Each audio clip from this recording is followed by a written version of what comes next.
आई blink करना या आई झपकना एक नॉर्मल फिनोमेना है। नॉर्मल फिनोमेना क्या होता है? एक नॉर्मल भगवान ने एक सिस्टम बना रखा है हमारी आईज को, जिसकी वजह से हमारी आईज वेट रहे और स्मूथ रहे। तो एक नॉर्मल फिनोमेना भाई, आईज को झपकना होता है। हमने 1 मिनट में करीब 15-16 बार झपकती है आंखें, नॉर्मल फिनोमेना। पर होता क्या है कि बहुत बार कुछ डिजीज के अंदर बहुत ज्यादा झपकती है, बहुत ज्यादा ब्लिंक करती है, बहुत ज्यादा ट्विचिंग होती है। कि ट्विचिंग क्या होती है, क्यों होती है, उसके बारे में क्या कर सकते हैं। I am doctor Ashwini, medical director at दृष्टि आई हॉस्पिटल, नरेला, दिल्ली। तो ट्विचिंग होती क्या है? ट्विचिंग या आई ब्लिंकिंग जो होती है, उसमें होता क्या है कि हमारी एक जो नॉर्मल फिनोमेना है पलक झपकने का, वो किसी वजह से उस नॉर्मल फिनोमेना की बहुत ज्यादा एक्सेस हो जाती है। तो हम ट्विचिंग या तो बहुत ज्यादा फड़केगी या बहुत ज्यादा झपकेगी। तो जब एक्सेस हो रहा है तो हम उसको आई ट्विचिंग बोलते हैं। अब उसके रीजंस क्या है? रीजंस क्या है? सबसे पहले कॉमन रीजन तो एक कॉमन सेंस है, आप लोग भी एक आइडिया लगा सकते हैं कि जब अगर हमारे आईज को कोई भी चीज इरिटेट कर रही है, हमारी आईज में कुछ करेगा तो हमें बार बार झपकने का मन करता है। उसको बार बार हम बंद करेंगे, हाथ लगाएंगे, कुछ ना कुछ इरिटेशन कर किस वजह से हो रही है तो हम बार बार झपकने की कोशिश करेंगे। दूसरा क्या रहता है? अगर हमारी आईज सरफेस हमारा ड्राई है, हमारी आईज ड्राई है, मान लो हमारा काम बहुत ज्यादा कंप्यूटर्स पे है, हमारी बहुत ज्यादा ट्रेवलिंग है, हम बहुत ज्यादा ड्राई एनवायरनमेंट में रहते हैं, जिसकी वजह से आंखों में सूखापन आ सकता है। या स्पेशली फीमेल्स 45 ईयर्स के बाद हार्मोनल चेंजेस की वजह से उनमें ड्राइनेस के चांसेस बहुत ज्यादा बढ़ जाते हैं। आजकल मोबाइल यूज बच्चों में बहुत ज्यादा, तो ये सब फैक्टर हैं जिसकी वजह से ड्राइनेस ज्यादा होती है। तो जब आंखों में सूखापन होगा तो उसको कंपनसेट करने के लिए, आंखों को गीला रखने के लिए होता है, जब आईज ओपन हो रखी है तो आपके जो आंसू यहाँ से उड़ जाते हैं बाहर। तो ऑलरेडी आपको एक्स्ट्रा फैक्टर लेके आया जो आंसू को एक्सेस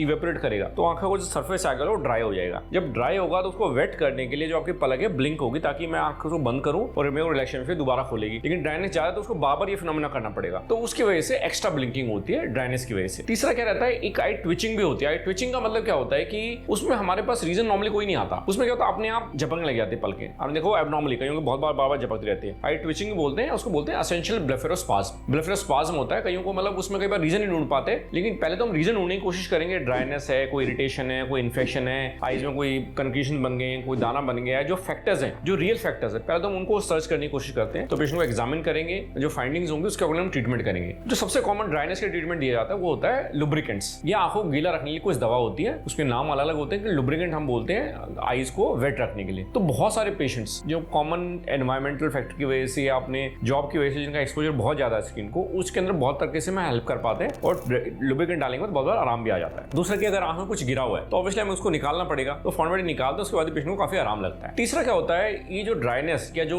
आंखों की जो डिजीज की बात कर रहा हूँ, उनका एसोसिएशन होता है हमारी सिस्टमिक इलनेस से। हमारी स्किन में कुछ एटोपिक डर्मेटाइटिस होते हैं, स्किन की एलर्जीज हो सकती हैं, कोई जॉइंट पेन हो सकती है, रूमेटॉइड आर्थराइटिस हो सकता है। उन केसेस के अंदर क्या होता है? ड्राइनेस के चांसेस ज्यादा होते हैं। तो हमें आईज का ट्रीटमेंट तो करना ही करना है, लेकिन साथ में हमें जो सिस्टमिक इलनेस है, जो हमारे शरीर में है, उनको भी ठीक करना है। तो पहले तो हम उसको एग्जामिन करेंगे, उसकी वजह ढूंढेंगे, उसका ट्रीटमेंट करेंगे। ये तो इसमें बहुत सारे केसेस को हम ठीक कर पाते हैं। कुछ एक्स्ट्रा प्रिकॉशन के लिए बोलते हैं पेशेंट को, आप बाहर जाते हैं एनवायरमेंट में, आप स्कूटी ड्राइव कर रहे हैं, बाइक ड्राइव कर रहे हैं, तो आप गॉगल्स लगा के रखें ताकि आपके डायरेक्ट इरिटेटिंग जो चीजें आपकी आईज में ना घुसे। दूसरा हम बोलते हैं इसको टच मत करें, इसको रब करना शुरू। ऑलरेडी रफ है, आप इसको और रब करेंगे तो आपके रफनेस और ज्यादा बढ़ेगी, तो हम कहते हैं इसको ज्यादा टच ना करें। तीसरा कोल्ड कंप्रेसेस करें, बर्फ लेके ठंडे पानी में कपड़ा भिगो के आईज के ऊपर रखें। ये हो गया जहां रीजन है और जहां ट्रीटमेंट कर पा रहे हैं। फोर्थ क्या होता है? जो मैं बात कर रहा हूँ एसेंशियल ट्विचिंग या एसेंशियल ब्लेफेरोस्पाज्म, उसमें क्या होता है? हम ट्राई सब कुछ करते हैं, हम उसमें एंटीबायोटिक्स भी देते हैं, हम उसमें लुब्रिकेंट्स भी देते हैं, कई बार माइल्ड स्टेरॉइड्स भी ऐड करते हैं, और बहुत हम सिस्टमिक जो चीजें होती हैं उनको भी यूज करते हैं। तो उस केस में क्या होता है? उसमें कई बार रिस्पॉन्स आता है, कई बार नहीं आता। लेकिन अगर ये ट्विचिंग बहुत ज्यादा है,